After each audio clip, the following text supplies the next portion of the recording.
आपने प्रेस वार्ता का आयोजन करा, क्या कुछ मुख्य उद्देश्य है, क्या कुछ मुद्दा को लेकर इस बार लोकसभा चुनाव में आ रहे हैं? जी जोहार झारखंड तमाम मीडिया बंधुओं को जो हमारी आवाज़ जन जन तक पहुंचा रहे। मेरा मुख्य मकसद और मेरा मुख्य वार्ता करने का यही है कि कोडरमा लोकसभा से निर्दलीय चुनाव के रूप में आ रहे हैं और ये मैं घोषणा करता हूं जन जन तक ये मैसेज जाए कि आप महागठबंधन और बीजेपी की सरकार को देखें, केंद्र के मुद्दा को ना देखते हुए धर्म और जाति की राजनीति नहीं, एक विकास की राजनीति के लिए हमने एक ठोस कदम उठाए हैं। और जो है कि तमाम शिक्षित वर्ग है, अनपढ़ लोग हैं, जो भी है माताएं एवं बहनें, सबको आप इस लोकसभा 2024 की लोकसभा महापर्व में आप लोग बढ़ चढ़ के योगदान दें। क्षेत्र में नेता नहीं, एक बेटा के बन के आ रहे हैं और अपने ही क्षेत्र के रहने वाले हर जन जन तक विकास करने का वादा है मेरा। और हर प्रखंड स्तर पर हम जनता दरबार लगाएंगे, स्थानीय समस्या को समझेंगे, शिक्षा का, जल का, जमीन का, विधवा वृद्धा का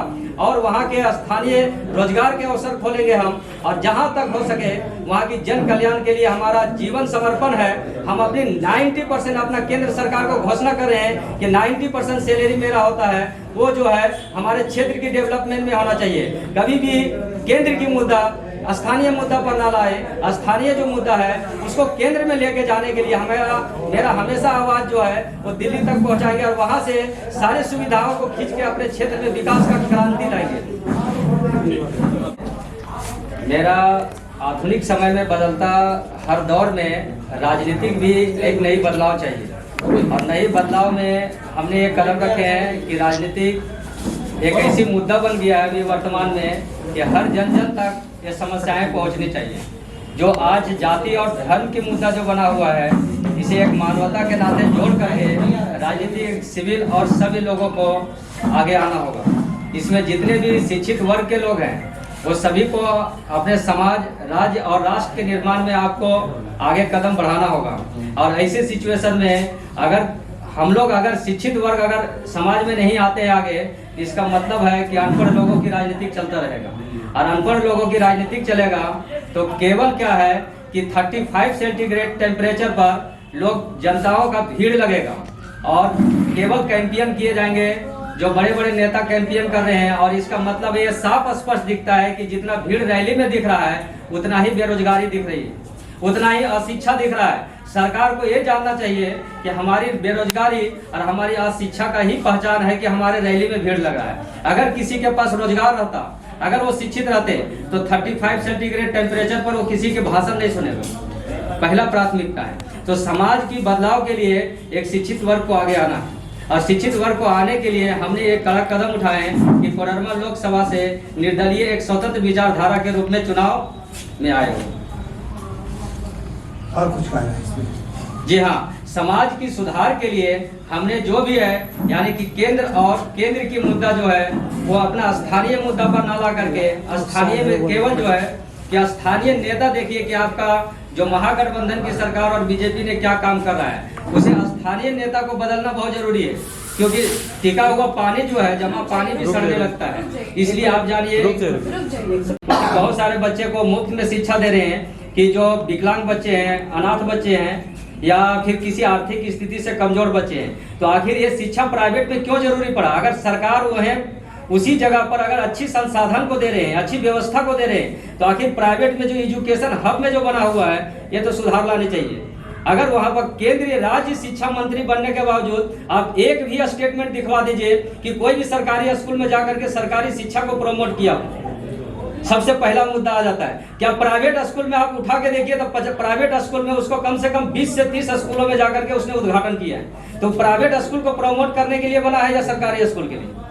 सबसे पहला समस्या आता है। तो ऐसे सिचुएशन में उसका आप कहते हैं पर्सनल मोबाइल किसी के पास होना ये कोई रोजगार का नहीं साधन, ये कोई शिक्षा का साधन नहीं, ये कोई इकोनॉमिकल कंडीशन को मजबूत करने का साधन नहीं।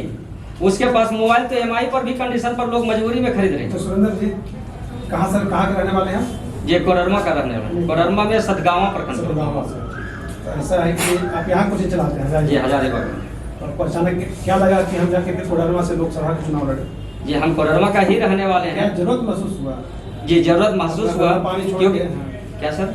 मतलब जो अपना काम कर रहे हैं उसको छोड़ के अचानक राजनीति में आने का क्या लगा? देखिए, राजनीतिक में जब तक शिक्षित वर्ग नहीं आएंगे, क्योंकि शिक्षित वर्ग नहीं आएंगे तो समाज में सुधार नहीं होगा, और शिक्षित वर्ग को ये कदम उठाना होगा। क्योंकि 2019 में जब शिक्षा विभाग में बहुत सारे भर्तियां आए थे, जिसमें से जब उस पर अमेंडमेंट के बारे में रघुवर सरकार के बारे में बात हुई थी, तो वहां पर भी विद्यार्थियों पर बेझिझक लाठीचार्ज किया गया था। हम एक शिक्षक के नाते एक विद्यार्थी भी रहे, अब विद्यार्थी हैं भी, अभी भी जेपीएससी का हमने एग्जाम लिखा है। जेपीएससी के एग्जाम में आपने देखे होंगे कि किस तरह से धांधली किया गया है। तो केवल एक शिक्षित वर्ग जब आवाज उठाया जा रहा है तो उसे दबाने के लिए लाठीचार्ज किया जा रहा है, और एक शिक्षित वर्ग को अगर दबा दिया जाता है तो समाज में एक अनपढ़ लोगों की राजनीति किया जा रहा है, जिससे समाज में बदलाव ही नहीं आएगा।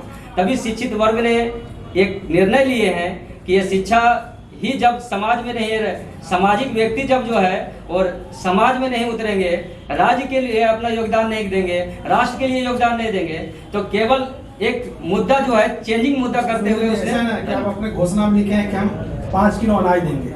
जी, वो तो पहले से सरकार 5 किलो से विकास, अनाज से नहीं, विकास होगा, विनाश होगा। विनाश होगा जी। 5 किलो हम तो सरकार से डायरेक्ट आग्रह कर रहे हैं कि आप 5 किलो अनाज नहीं दीजिए। मान लीजिए आप सांसद बन गए जी, ठीक है, तो क्या प्राथमिकता क्या होगा? वही अनाज देना 5 किलो? नहीं, मेरा संसाधन है 5 केजी अनाज के बारे में नहीं, सरकार 5 केजी अनाज दे रहे हैं, उसकी टाइम आप फिक्स कीजिए। आपका भी घोषणा पत्र नहीं, मेरा घोषणा पत्र में है कि 5 केजी अनाज के अलावा आप किसानों की संसाधन दीजिए, जैसे डीजल की व्यवस्था दीजिए, आप बीज भंडार दीजिए, ताकि बीज के लिए, ताकि वो 5 किलो नहीं 50 किलो अनाज उगा सके। अब देखिए, सब चीज ठीक है, माने आपका टोटल बात सही है, लेकिन जैसे जब आप लोकसभा चुनाव लड़ने के लिए तैयार हुए हैं तो कोडरमा लोकसभा से लड़ेंगे आप। कोडरमा लोकसभा के कौन से स्थानीय समस्याएं हैं जिनको की मुद्दा बना करके आप आवाम के पास जाएंगे कि आप हमको इसलिए मतदान करें? स्थानीय मुद्दे, स्थानीय समस्या जिसे आप मुद्दा, शिक्षा तो पूरे देश के लिए आवश्यक है। देखिए, जब तक सवाल जवाब शिक्षा एक बड़ी मुद्दा है, शिक्षा एक बहुत बड़ी व्यवस्था है। शिक्षा में आमूलचूल परिवर्तन की आवश्यकता है, देश में भी थोड़ा विकास हुआ है, शिक्षा के स्तर में भी बढ़ोतरी हुई है, लेकिन उतना काफी नहीं है। लेकिन आप स्थानीय बात कर रहे हैं, तो जो कोडरमा लोकसभा क्षेत्र है वहाँ का स्थानीय कौन कौन सी समस्याएं हैं जिन्हें आप मुद्दा बनाकर जनता के बीच में जाएंगे और मत बोलेंगे कि आप उनको वोट दीजिए? इसलिए देखिए, कोडरमा लोकसभा के अंतर्गत जितने भी स्थानीय मुद्दा है वो स्पष्ट रूप से दिख रहा है, और वो स्थानीय मुद्दा आ गया जैसे जल, जंगल, जमीन, स्थानीय समस्या आ जाता है। जैसे अभी किसी भी व्यक्ति को जाइए, एक कर्मचारी तक का भी आप जाइएगा तो वहाँ पर देखिए रसीद नहीं कर रहा है, तो वो समस्याएं आ रहा है लोगों में। जल, जंगल, जमीन के मुद्दा आता है, और भी स्थानीय समस्या। जब कोई भी एमपी या एमएलए बनता है जब, तो वहाँ पर क्या है कि जब जनता दरबार लगाएंगे हम प्रखंड स्तर पर, तो वहाँ की स्थानीय मुद्दा उजागर होगी। लेकिन आप बताइए कि जो सत्ता में रहे कितने बार जनता दरबार लगाए? जनता दरबार में ही वहाँ के स्थानीय मुद्दा आ रही है, जो एक बहुत सारे कंप्लेन आते हैं, और जब तक हम वहाँ स्थानीय क्षेत्र की मुद्दा को नहीं समझेंगे तब तक बदलाव नहीं आ पाएगा। तो जानना चाहते हैं कि स्थानीय कौन सा समस्या है? स्थानीय मुद्दा हो गया, जल का हो गया, जंगल का हो गया, जमीन का हो गया, बहुत सारी समस्याएं आ गया। अब आपका समस्या आ जाते हैं जैसे स्थानीय स्तर पर शिक्षा की सुधार हो जाना, बेरोजगारी की सुधार हो जाना, वृद्धा विधवा की सुधार हो जाना। आज लेबर कार्ड जो बनाए गए, आधा से ज्यादा जेसीबी गाड़ी से काम करता है और जाकर के लेबर कार्ड को पैसा दे दे रहा है। जिसका लेबर कार्ड बना हुआ है उसे आधा पैसा दे दिया जा रहा है, आधा जेसीबी से। सारा टेंडर तो यही काम कर रहा है, नीचे से ऊपर तक का। तो जब तक हम उस समस्या पर उतरेंगे, वहाँ पर खड़े नहीं उतरेंगे, तो वहाँ के लोगों में सुधार नहीं होगा। कोडरमा लोकसभा का सबसे बड़ा मुद्दा है प्रवासी मजदूर का मौका। यहाँ के लोग बाहर जाता है कमाने, व्यर्थ कर जाता है, बराबर हम लोग देखते हैं। उसका 100 लाने में आफत रहता है, उसका परिवार चंदा करता है या कोई पैसा डोनेट करता है तब उसका 100 आता है। तो सबसे पहला सबसे बड़ा मुद्दा ये है। सबसे पहला मेरा मुद्दा होगी कि अगर हम आते हैं एमपी में, तो मेरा होगा कि प्रवासी मजदूरों को रोकने का मेरा पहला काम होगा। क्योंकि आखिर क्या मजबूरी हुआ कि आखिर वो अपने क्षेत्र में 40% खनिज संपदा देने वाला हमारा राज्य, जो सोने की चिड़िया बोल रहा था, आज जो है उसमें क्या खोखलापन आ गया है जो आज सुधार नहीं हुआ है। और इसकी सुधार के लिए वहाँ अबरक का है, अबरक का जो एक खनिज संपदा में पूरे भारत में नाम जाने जाते हैं, उस पर एक्वायर करके वहाँ जितना तक हो सके उसकी रोजगार की अवसर को खोला जाएगा। उसके में क्या है कि और भी जितने भी प्रकार के पत्थरों का खनिज संपदा से भरा हुआ खनिज पत्थर का है, वो पत्थर के क्षेत्र में भी सुधार किया जाएगा और उस पे वहाँ स्थानीय लोगों को दिया जाएगा। और स्थानीय लोग अगर बाहर से बहुत सारे मैन्युफैक्चरिंग कंपनी है या फैक्ट्री जो टेंडर लेंगे, उसका सिर्फ एक ही दावा होगा कि वो जिस क्षेत्र में अपना मैन्युफैक्चरिंग या फैक्ट्री का काम करेंगे, वो क्षेत्र में उसका केवल स्थानीय लोग का ही वहाँ जॉब मिलेगा, वो भी एग्रीमेंट पर पेपर, एग्रीमेंट पर उसको जमीन दिया जाएगा। ये नहीं कि एक बार जमीन दे दिए और उसका खानदान का खत्म हो गया, उसके बाद मर जाने के बाद फिर वापस जमीन नहीं मिलेगा। जमीन एग्रीमेंट पर होगा और उसका रिपीट होगा। आप कोडरमा से लड़ रहे हैं, अच्छी बात है। कितना पंचायत है कोडरमा लोकसभा? कोडरमा लोकसभा कोडरमा लोकसभा में टोटल पंचायत सतगावा में 14 पंचायत होगी। लोकसभा का बात कर रहे हैं कोडरमा में। अच्छा, टोटल कोडरमा का टोटल 435 400 से लगभग 400 से ऊपर।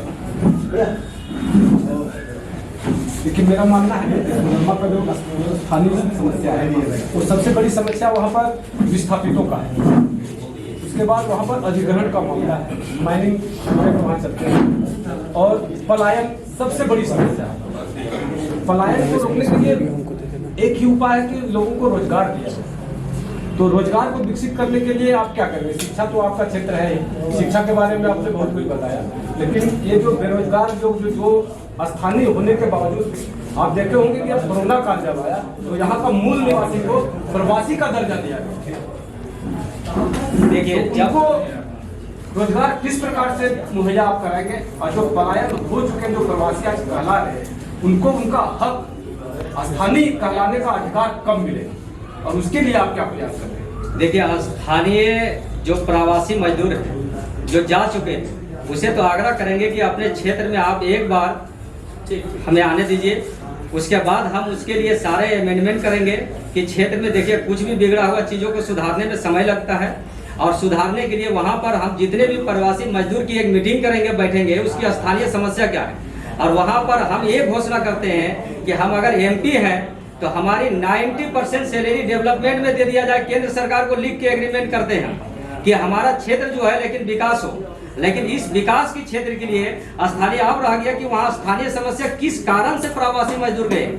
आखिर यहाँ पर अवसर जॉब का नहीं खोला गया है, यहाँ पर स्थानीय कोई भी प्रकार की फैक्ट्री नहीं है, माइनिंग की साधन को वहाँ के स्थानीय लोगों को नहीं दिए, किसी बाहर के लोगों को टेंडर दे रहे हैं, बाहर के लोग मजदूर कर रहे हैं, यहाँ के मजदूर बाहर जा रहे हैं। तो वो सारे साधनों को हम वहाँ पर दुरुस्त करेंगे और वहाँ के स्थानीय लोगों की स्थानीय समस्या के आधार पर स्थानीय को पहला प्राथमिकता हो। बाजेडी प्लांट के लिए स्थानीय लोगों का जमीन लिया गया, लेकिन उसके बदले नौकरी बाहरी लोगों को दिया गया, उसके लिए क्या करेंगे? जी, इसका बहुत गलत है, हम इसका घोर निंदा और विरोध करते हैं। वर्तमान में जो MP है, इसे आपको धरना या उस पर अमेंडमेंट करना चाहिए, लागू करना चाहिए। वहाँ की जनता को जगाने के लिए एक सिंपल साधारण सा रहने वाला शिक्षक ने कदम उठाया। इसी तरह तिलैया डैम का करीब 40 गांव प्रभावित है, जिसका जमीन डैम में गया है। आज तक 40 सालों में उन लोग का पैसा नहीं मिला है, जमीन जो गया है उसके लिए क्या प्रयास करेंगे या क्या प्रयास किए हैं? जो आगे जो अभी वर्तमान में है, वर्तमान की MP से आप क्वेश्चन कीजिए और जम के कीजिए, और वर्तमान में जो है महागठबंधन भी रहे हैं उसमें, आप उससे भी क्वेश्चन कीजिए। और हम आ रहे हैं तो उसका पर्सनल अमेंडमेंट का ये वादा करते हैं कि उसमें सुधार करेंगे और जो भी है उसका हक दिलाने का काम करेंगे, चाहे राज्य सरकार हो या केंद्र सरकार। मेरी आवाज सिर्फ मीडिया बंधुओं के सामने नहीं है, हम यहाँ जो कर रहे हैं यही आवाज मेरा लोकसभा में भी गूंजेगा। चलिए, अंतिम बात बताइए, मोदी की गारंटी के युग में आप मोदी का मुकाबला कैसे करेंगे? जी, मोदी की गारंटी देखिए, केंद्र में सिर्फ दो है, एक हो गया कांग्रेस और एक हो गया BJP।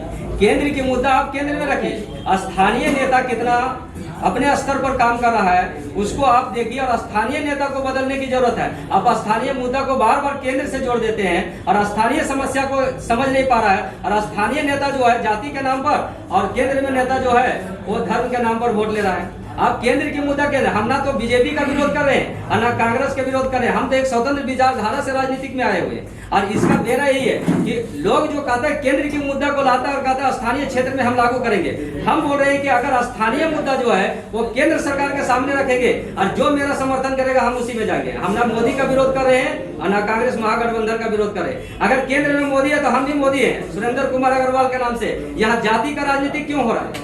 क्षेत्र में तो जाति का राजनीतिक होना ही नहीं चाहिए।